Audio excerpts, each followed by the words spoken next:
Bismillahirrahmanirrahim. Pada suatu hari Rasulullah SAW ditemui oleh malaikat Jibril. Rasul pun bertanya, "Ada apa wahai Jibril?" Jibril menjawab, "Wahai Muhammad, sesungguhnya hari ini Allah Subhanahu wa Ta'ala sedang mengobarkan nyala api neraka, dan seluruh para malaikat amat ketakutan. Mereka tidak tahu harus bagaimana. Untung aku ingat," kata Jibril, "bahwa engkau Muhammad adalah sumber cinta dan sayang Allah Subhanahu wa Ta'ala kepada alam semesta. Dengan alasan itu aku kesini, bertabaruk mengambil berkah dengan cinta Allah kepada dirimu, ya Rasulullah, ya Muhammad." Rasulullah terdiam beberapa saat, kemudian bertanya lagi, "Wahai Jibril, ceritakan padaku bagaimana neraka itu sesungguhnya." Jibril menjawab, "Wahai Muhammad, neraka itu bagaikan lubang-lubang yang terdiri dari 7 tingkat.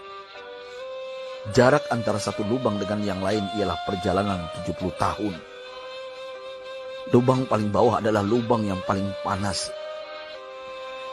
Nabi SAW meneruskan pertanyaannya, "Lalu siapakah penghuni lubang-lubang neraka itu, wahai Jibril?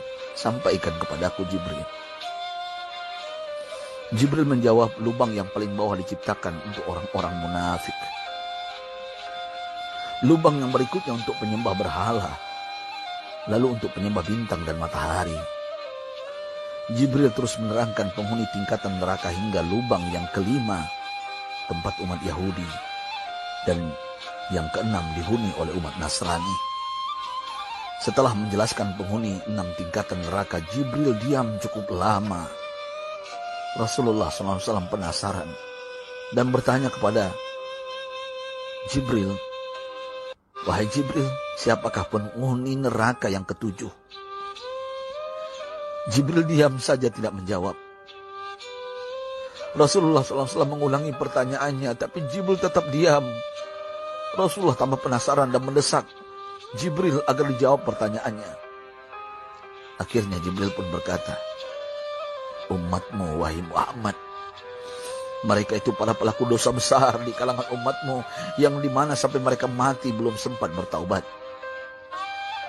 Mendengar jawaban Jibril, Rasulullah langsung jatuh pingsan. Jibril merangkulnya dan meletakkan tubuh baginda di atas pangkuannya. Tak berapa lama Rasulullah SAW sadar dan langsung menangis bersimbah air mata dengan terisak-isak. Rasulullah mempertegas pertanyaannya, "Wahai Jibril, apakah benar ada di antara umatku yang masuk neraka?" Jibril menjawab, "Benar, wahai Muhammad, pelaku dosa besar di antara umatmu yang belum bertaubat." Setelah itu Rasulullah menghadap kiblat dan sujud kepada Allah dalam isak tangisnya. Sesekali dengan suara pelan beliau membisikkan kata-kata, "Ummati ya Rabb, ummati, ummati, ummati." Beliau SAW tidak mengangkat kepalanya dalam keadaan seperti itu selama 3 hari 3 malam. Kecuali setiap Bilal bin Rabah mengumandangkan azan, barulah beliau bangkit untuk menjadi imam. Dan setelah itu kembali sujud lagi. Pada hari ketiga Abu Bakar menyadari hal ini, beliau mengetuk pintu Rasulullah dan mengucapkan salam 3 kali, namun tidak terdengar jawaban. Abu Bakar sedih dan berseru di hadapan pintu Nabi besar Muhammad SAW, "Apakah ada jalan untuk masuk ke rumahmu ya Rasulullah?" Tetap tidak ada jawaban. Di jalan Abu Bakar bertemu sahabat Umar. "Mengapa engkau menangis, wahai Abu Bakar?" kata Umar. Abu Bakar menceritakan keadaan Rasulullah SAW. Maka Umar pun melangkah menuju rumah Rasulullah dan terjadilah hal yang sama. Umar pun pulang dan menangis.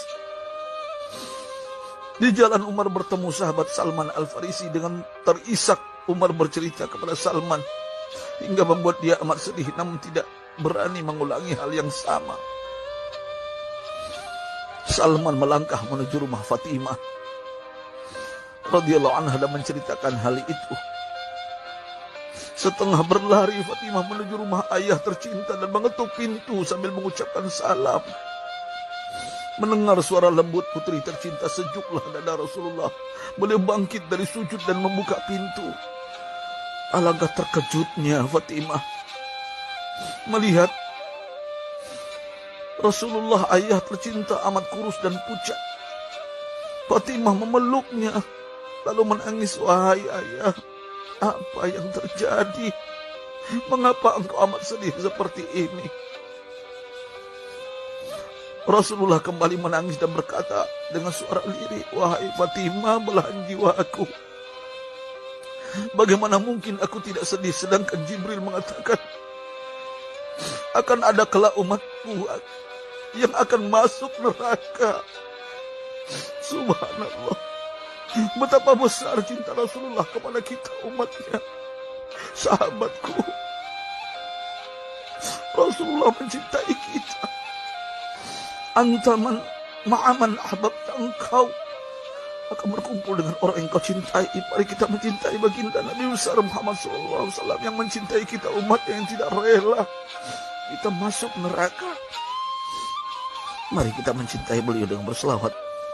Sahabatku, sampaikan, Rasul mengajarkan kepada kita, man dalla ala khairin falau mislu ajri fa'ili.